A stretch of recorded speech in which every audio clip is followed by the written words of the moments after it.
Just a quick video tonight, folks. It's a bit of a gear review. Discussing my love-hate relationship with the Microcat Baitboat. Roll the intro.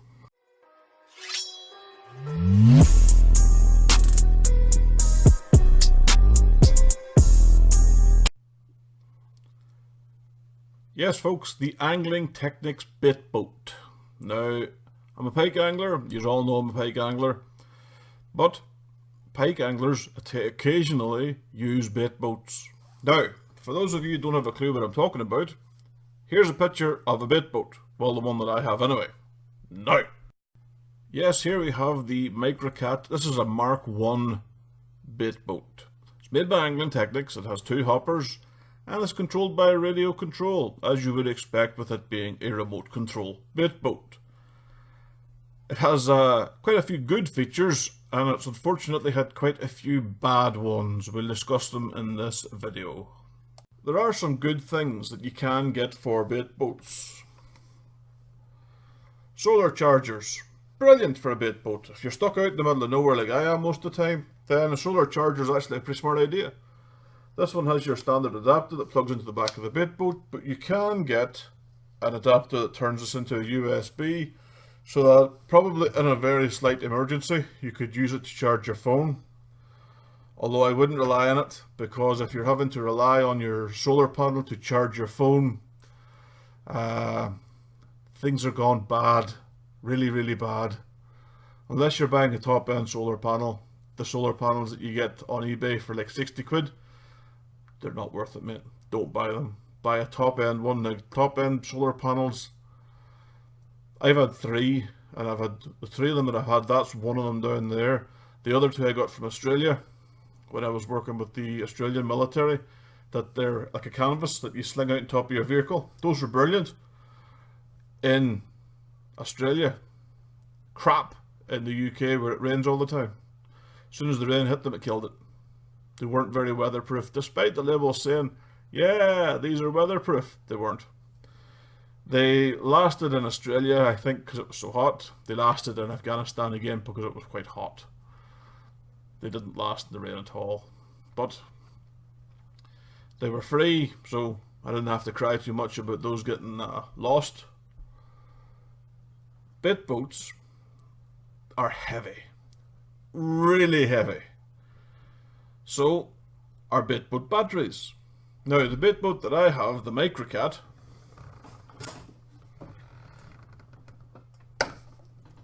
this heavy big bastard of a thing,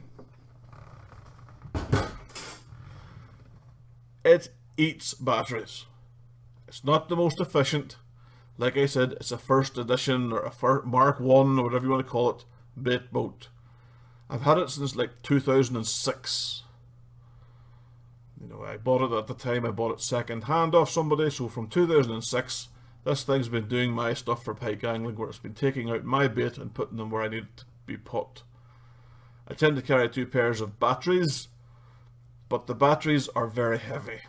So unless you're fishing from the van, or you can get somewhere where you can get a clear run at it with a barrow, trying to carry that thing, waste your time. It's just going to break your back. It's too heavy. There are some newer versions of the bait boats that's out there. There are some more modern ones. But how much money do you want to spend? I've seen some of the newer ones and you're looking at $2,000 for a bait boat. I think my missus would kill me if I came home and said I just spent $2,000 on a bait boat. Here's a quick video of the GoPro that I have mounted on top of the bait boat. Yes, you can mount the GoPro to them.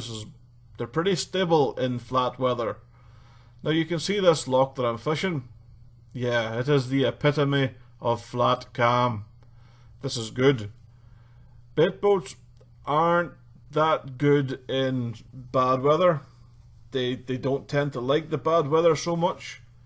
Especially the Microcat. As you can see, there's two plastic things stuck to the top of my boat. Those are Velcro covers designed to keep water out of the battery bay. Too much water gets in the battery bay and the bait boat doesn't do too well. Electronics and water, Yeah, they tend to be rubbish best friends. Another slight negative, just a teeny tiny one, with the Microcat boat that I picked up was this. Yes, your remote control. Your controller, again, maybe it's because I bought one that was not, you know, new with the boat. Maybe because I bought a second-hand boat. You know, maybe the guy was bad to it, but considering it was still in cellophane wrapping paper and stuff like wrapper, it can't really have been abused that much. The fella that I bought the boat off, you know, looking at the thing when I was buying it, it looked brand new. He was selling it because he replaced it to the newer model. You know, he'd bought it, then the newer one came out, so he'd swapped up. This, I don't know what it is, but the slightest little knock, and it doesn't really like it at all. The controls are pretty simple. I mean, this is for your lights. So down is no lights, up is plenty lights. On the other side you have your forward, back, your turns, and all your other jazz. This one will automatically return to center. Here is your controls for your frequency. And again, these are more controls for frequencies down here. You know, like these ones here. You don't really want to knock these too much or move these at all, because these little knobs tell the signal to your boat what to do. So the slightest little touch and your boat loses power in one engine, which is awesome when it's like 80 yards away from the bank. The other problem I had with this very remote, it kind of blew up. Yeah, you heard that right. It kind of blew up. The battery pack that was, again, it was a brand new battery pack. The battery pack there wasn't a problem with because it had been taken out of a fully working boat. It didn't like being charged, and it kind of melted. I don't know how well you can see that, but it kind of melted the back of the thing and then kind of started to smoke and fizz. So I'm wondering, is it the problem with the batteries that I got?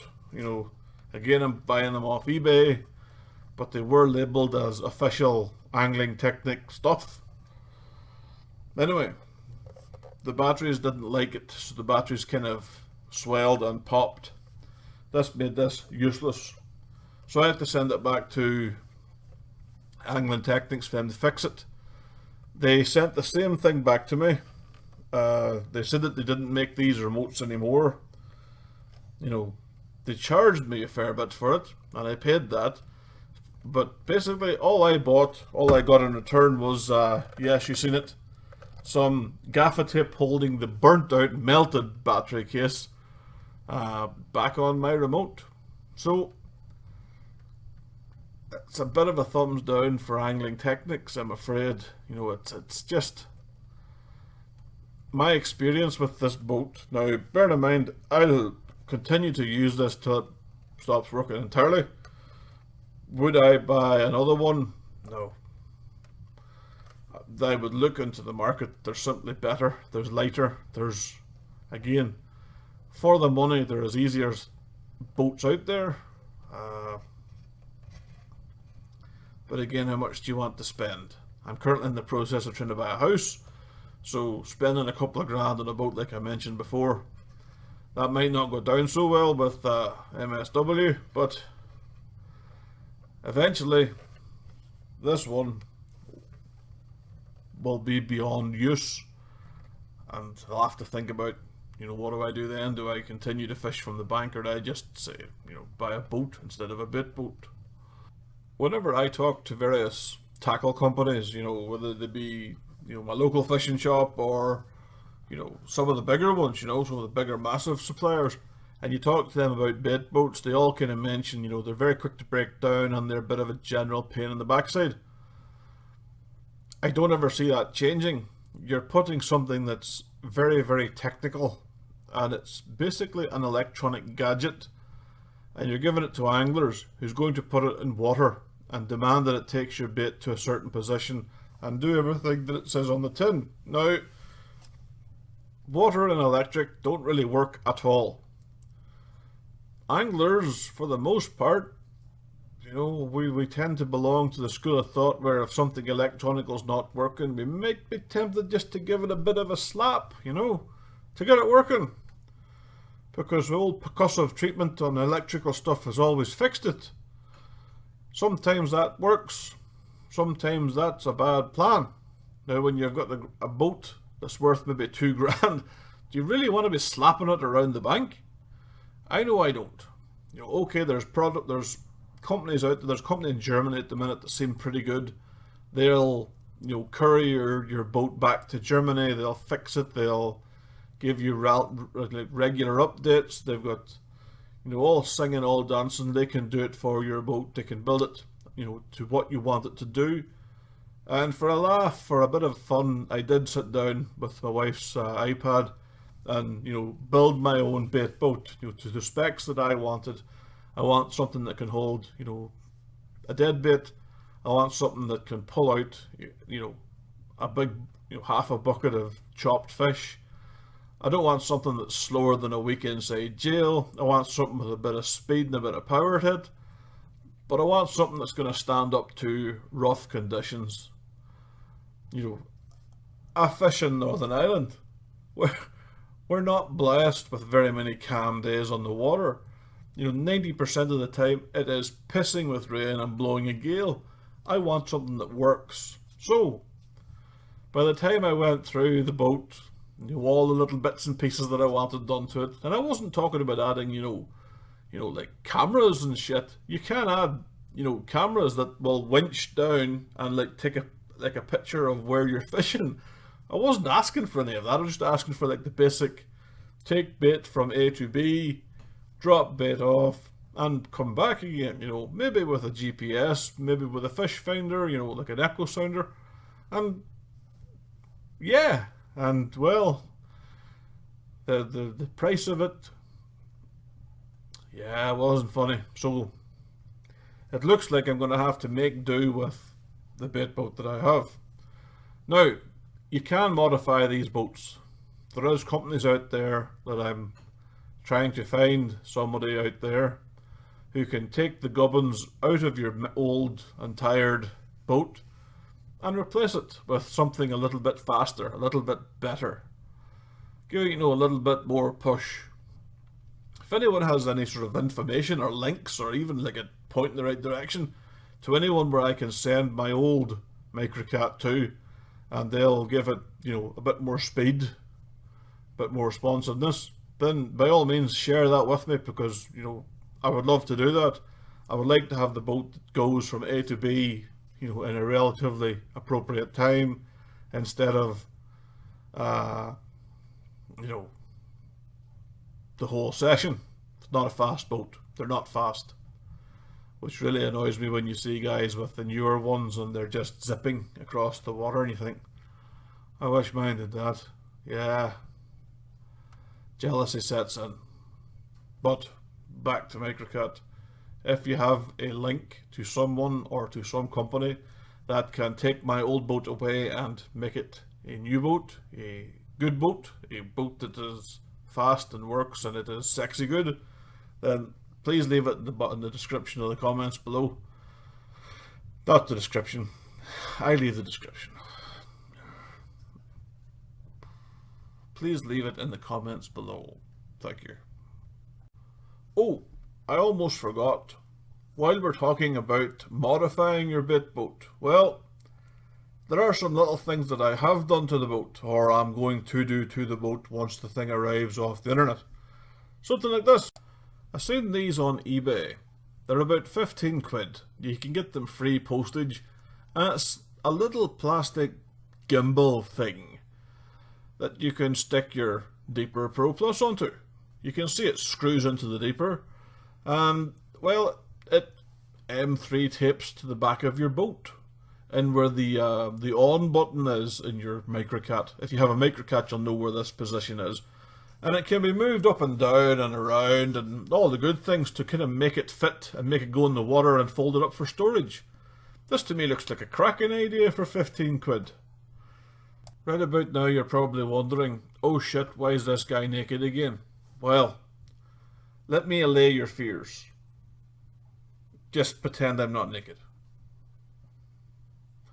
Anyway, remember when I held up the baitboat and it was like a big heavy lump of stuff? And you remember I said there was a wire attached to the handle? Well, that's what I was using to move my deeper. You know, at that length of wire basically attached to the deeper, and the baitboat dragged it behind it. This little plastic thing, until I actually road test it, I won't be able to say yay or nay to the plastic thing. However, if you look at the deeper, I don't know if you have deeper out there. I have a deeper. It was a good Christmas present from the wife. So kudos to the wife for buying good Christmas presents. On the top of it, you'll find the little bit where you can screw in. Do you like the actions? Do you like the screw in actions? See, I'm getting the hand of this YouTube shit. On the top of it, there's a bit where you can screw in the little eye. Well, I still plan to attach the wire link to the eye and to the handle, in case for whatever reason, you know, shit happens and the plastic thing breaks. At least I don't have to go swimming in the middle of January for the deeper, which will suck. But 15 quid, guys. What do you want for 15 quid? It can't really go wrong. Well, it can, but I'm hoping that the wire kind of helps the whole going wrong thing. This video wasn't really meant to be like a 15-minute gripe at Angling Technics or a video to say to Angling Technics, get your finger out of your backside and design a decent boat. I can understand where they're coming from. The boat's ancient. It's old. Cannot see any of their newer stuff really competing with some of the other stuff I see in the market. So if Angling Technics do get to see this, well then, you know, put a bit more, you know, attention to detail into your stuff and try and step up your game just a teeny tiny bit. Oh, and don't take this too personally. If you see this and you want to kind of like look for somebody to test your baitboats out. Anyway, while I'm on the point here, I just want to say thanks to everyone that's recently subscribed to the videos. I hope you enjoy what you see. You know, let's face it, if you're watching this right now, then you're bound to enjoy what you see. What's not to like? Anyway, thanks to everyone that subscribed. If you have any questions or, you know, insults or, you know, legal writs, then leave them in the comments below, guys. Cheers.